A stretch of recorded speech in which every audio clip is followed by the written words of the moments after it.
Nah, tapi itu teman-teman pembagian Imam Ghazali. Nah, kita boleh bagi lagi versi akhir zaman, ya, biar lebih gampang. Biar lebih gampang, ya. Nafs itu sesuai ayat tadi, yahulu bainal mar'i wa qalbi.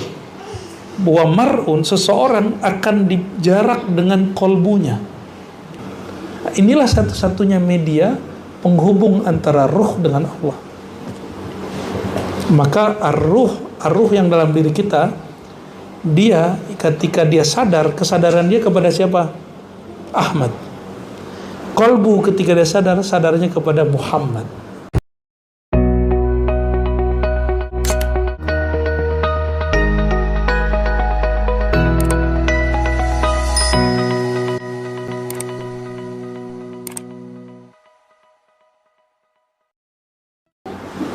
Kembali ke ini, ar-ruh.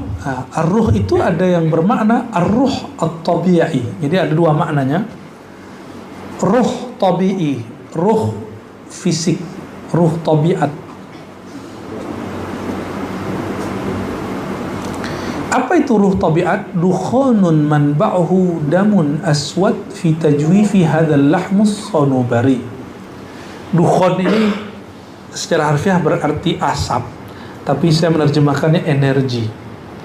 Energi yang sumbernya ada pada darah hitam, darah kental yang dipompakan di dalam rongga jantung.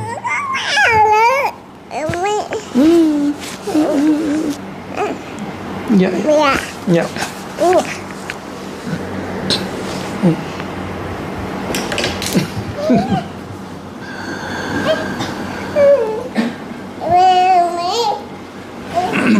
Jadi darah itu ada energi nggak di dalamnya?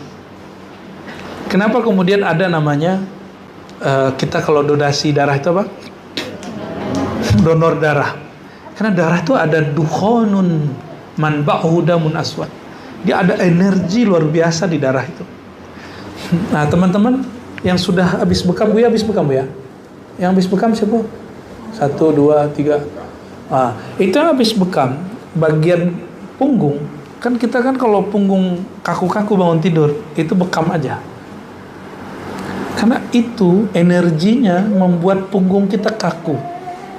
Coba bayangkan, kaki kita bengkak sedikit aja, susah nggak jalan? Saya sampai nggak bisa jalan loh kemarin 2 hari lalu. Cuma karena kaki kita bengkak sedikit aja. Bayangkan kalau ada darah nggak lancar di bagian punggung, dan di situ banyak saraf. Makanya baginda Nabi Muhammad SAW potong kompas dengan cara berbekam. Jadi sebelum nanti tua-tua banget lah ya, berbekam lah dari sekarang. Ya, perempuan gimana kan sudah haid? Haid kan beda. Bekam ya bekam, haid ya haid. Ya, maka semoga nanti ada yang bisa bekam perempuan. Ya, kalau di Ribat sudah ada tuh bekam laki-laki. Halim senior, Halim junior. Ya, Halim junior ya. Wa yantashir biwasatil uruq ad-dawarib fi jami' ajza'il badan. Itu energi mengalir melalui perantaraan pembuluh darah yang ada di setiap anggota tubuh. Wah, Imam Ghazali udah bahas begitu loh. Jadi di zaman itu kan tahun 400-an dia wafat tahun 505. Sekarang udah 1445. Dia ngerti loh bagian begini. Di kalian jangan malas-malas baca biologi nih mahasiswa nih. Mesti baca juga yang begitu-gitu, ya. Wa mithaluhu kasirajin fi baitin tastadi'u jami'u zawayal bait bihi wa huwa alladhi yuriduhu al-atibba bihi bi'tilaqir ruh. Nah, perumpamaannya apa? Perumpamaannya seperti lampu di rumah. Coba lampu ini dia dicantolin doang atau ada kabelnya? Kabel itu pembuluh darah. Nah ini lampu. Anggap ini lampu. Lalu ada pembuluh darah di badan. Itu kabelnya yang mengalir, ada kita pasang apa, pulsa nggak? Pulsa dibeli, nanti masuk energi listrik, tergantung berapa voltnya yang kita pasang. Maka nanti ada yang mengalir. Yang mengalir pada energi darah itu, itulah yang disebut oleh para kedokteran lama dengan ar-ruh, nyawa. Gitu. Jadi gagal jantung karena jantungnya sudah tidak mempain darah. Saya nggak tahu itu orang kalau mati suri itu kan jantungnya darahnya nggak ngalir ke otak, dan itu bahaya. 1 detik saja darah tidak ngalir ke otak itu bahaya. Sangat-sangat bahaya. Apalagi 2 detik, 3 detik, bisa banyak sel yang mati. Ya. Nah, ini ruh versi kedokteran lama. Saya yakin sampai sekarang hal ini nggak akan jauh berubah. Ya. Nyawa kalau bahasa sekarangnya. Adapun ar-ruh dalam pemaknaan agama, kata Imam Ghazali, huwa al-latifatur rabbaniyah allati hiya ma'na haqiqatil qalb. Tadi kolbu hakikat manusia. Sekarang ruh itu adalah hakikatnya kolbu. Gitu. Jadi ruh itu dimensi rohani di dalam kolbu. Energi kolbu itulah yang disebut ruh. Dialah yang tahu, gitu. Dialah yang kemudian yang tahu kadar kemakrifatan itu bagaimana. Jadi kalau orang kedokteran, kalau darahnya bagus, maka tubuhnya sehat. Kalau ruhnya menerima energi ilahiyahnya kuat, barulah orang ini disebut kuat. Inilah yang terjadi pada Ahlul Badar. Mereka nggak makan bulan puasa, 313 orang bisa mengalahkan ribuan orang. Kenapa? Karena ruhaninya terhubung dengan energi al-latifah ar-rabbaniyah. Jadi sudah kebayang nih sistem di tubuh kita. Farruhu wal qalbu mutawaridani ala dhalika al-latifah ala nusukin wahid wa ilahi al-isyarah. Ruh dan qalbu inilah yang kemudian satu dimensi dalam latifah rabbaniyah. Inilah yang disebut dalam Quran, wa yas'alunaka 'anir ruhi qulir ruhu min amri rabbi. Jadi teman-teman, kalau disebut ruh dicipta, itu ruh yang disebut oleh orang-orang kedokteran. Itu makhlukah dicipta. Tapi ar-ruh yang disebut di Quran, tidak ada satu ayat yang menyebutkan bahwa ar-ruh itu dicipta. Karena Allah tidak menyebutkan dia dicipta, kita juga harus ngikut kata Allah. Gitu. Itu yang kita kemudian sampaikan. Tapi kok banyak yang salah faham. Ya. Tapi ya sudahlah. Ya. Karena orang salah faham, fa innahum la ya'lamun. Ya, kembali ke kajian yang tadi, orang nggak ngerti mau gimana. Ya. Terus kamu nanti dianggap musyrik sama dia, ya terserah dia. Ya. Betapa capeknya orang yang kecil kesalahan kita, siang malam dia dengerin kita cuma cari kesalahan. Hebat bener itu ya. Jadi Buya Asfi itu ada orang yang nonton dia cuma mau cari kesalahan dia. Buya Aldomi itu ada nih penggemar-penggemar lama yang kemudian beralih hati. Itu nonton cuma mau cari kesalahan. Begitu pentingnya beliau berdua ini kan.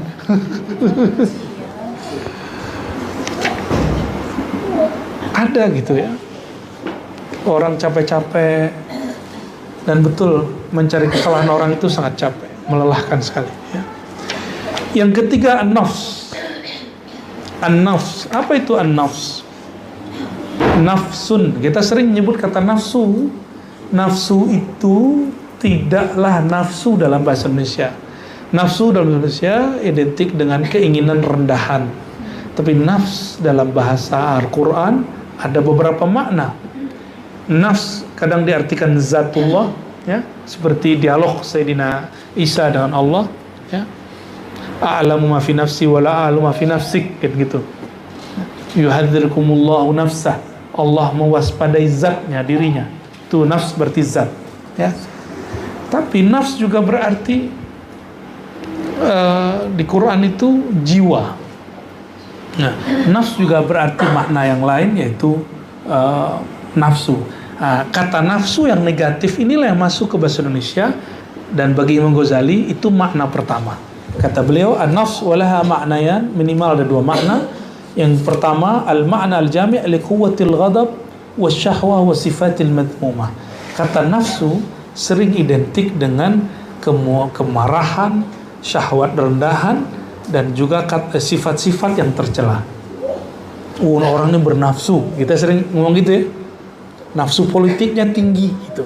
Kita ngomong gitu kepada orang, oh berarti makna yang ini.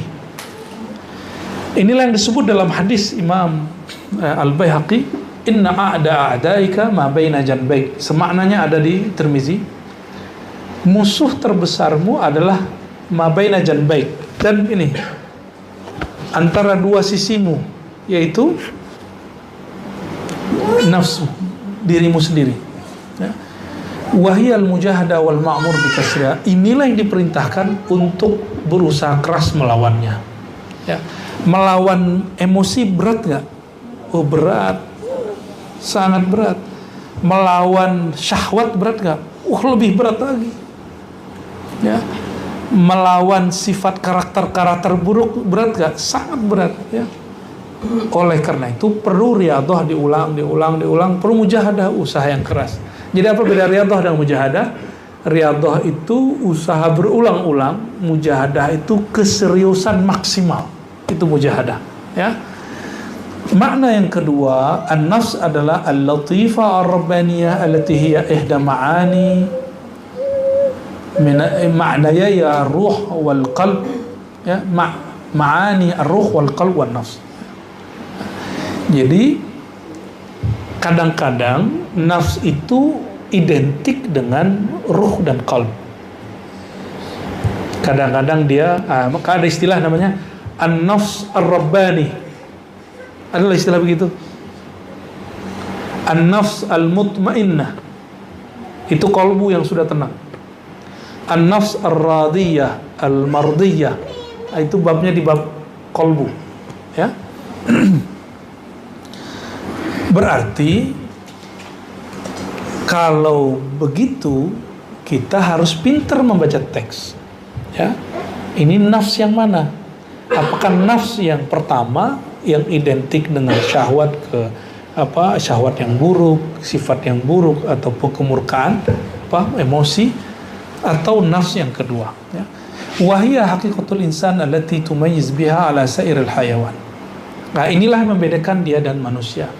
Wa idza safat wa tahallat bi dzikrillah, apabila dia bersih dan dihiasi dengan zikrullah, muhiya anha atharu syahawat wa sifatul mazmumah, lalu dibersihkan dari syahwat dan sifat tercela, sumiyat an-nafs al-mutmainnah. Jadi apa definisi nafs mutmainnah menurut Imam Ghazali?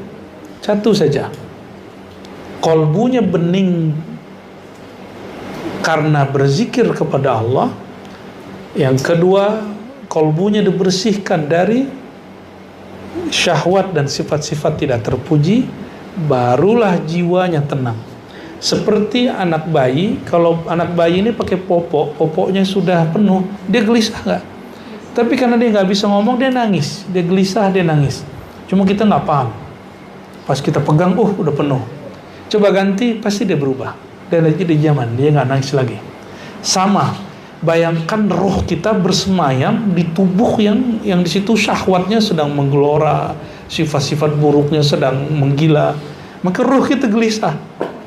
Jadi kapan seorang gelisah? Apabila dia jauh dari zikrullah tadi dan dia kemudian membiarkan dirinya terjebak pada syahwat-syahwat yang tercela itu.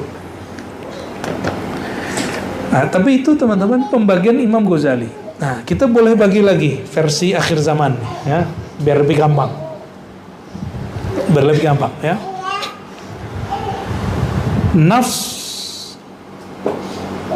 Nafs itu sesuai ayat tadi, yahulu bainal mar'i wa qalbi. Bahwa mar'un, seseorang akan dijarak dengan kolbunya. Mar'un. Berarti ada istilah lain tuh mar'un. Ada akal, ada mar'un, ada seseorang. Maka kita bagi, ada sisi zahir manusia berdasarkan yang tadi, latifah yang ada yang zahir, ada yang latifah rabbaniyah. Nah, yang zahir ini Jantung ada pada hewan, ada pada yang mati, ada pada kita. Oke? Berarti kalau itu yang disebut kolbu, ada di semuanya. Ruh, jika ruh itu yang disebut adalah energi yang mengalir pada darah, itu juga ada pada kerbau. Dan kerbau lebih kuat dari kita. Kuda lebih kuat dari kita. Berarti ruhnya lebih kuat dari kita dong. Ya. Jadi darahnya lebih kuat. Kan ada orang yang latihan terus. Benar nggak? Itu darah dia lebih kuat dari kita secara pemahaman ini.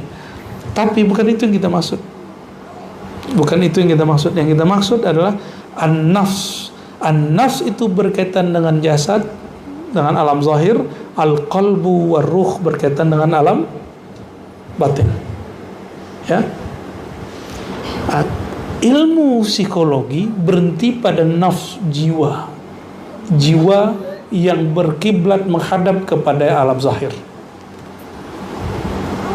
Itulah asbabnya kenapa ilmu psikologi tidak mampu menyelesaikan masalah qalbiyah, tapi dia hanya mampu menyelesaikan masalah-masalah yang berkaitan dengan sesuatu yang bisa dirasiokan dalam ilmu psikologi. Kalau di kolbu kan nggak bisa dirasiokan. Gelisah, apa yang bisa ngiling gelisah? Akhirnya kemudian psikolog kerjasama dengan dokter, muncullah suatu ilmu namanya psikiatri. Ya, dokternya disebut psikiater. Psikiatri yang udah ada sakit kejiwaan. Oh, sakit kejiwaan. Berarti itu namanya apa? Psikolog bukan, psikosomatis. Psikosomatis. Jadi dia dokter tapi melihat penyakit orang berdasarkan indikator-indikator psikisnya. Namanya psikosomatis. Jadi kalau psikiatri itu sakit jiwa. Iya. Oke. Itu harus dijelaskan ke masyarakat supaya mereka nggak takut berobat masalah jiwa dia. Dia bukan sakit jiwa toh. Dia cuma psikosomatis. Karena teman-teman kita kalau bilang kamu sakit jiwa harus dibawa ke dokter, dia takut karena disebut sakit jiwa. Ternyata namanya apa? Ya, kamu jadi dokter itu aja ya, ya. Ya. Tapi kalau parah tetap pakai penenang toh untuk obat pertama. Ya. Penenang terus organnya juga diobati. Organnya juga diobati. Tetap diobati. Kasih penenang. Berarti ada tindakan medis. Ya. Lalu diberikan sugesti. Ya. Okay. Tapi saya banyak ketemu dokter begitu, stres juga. Dokternya stres. Karena dia menghadapi orang stres. Orang gelisah gitu. Ikut stres juga dia.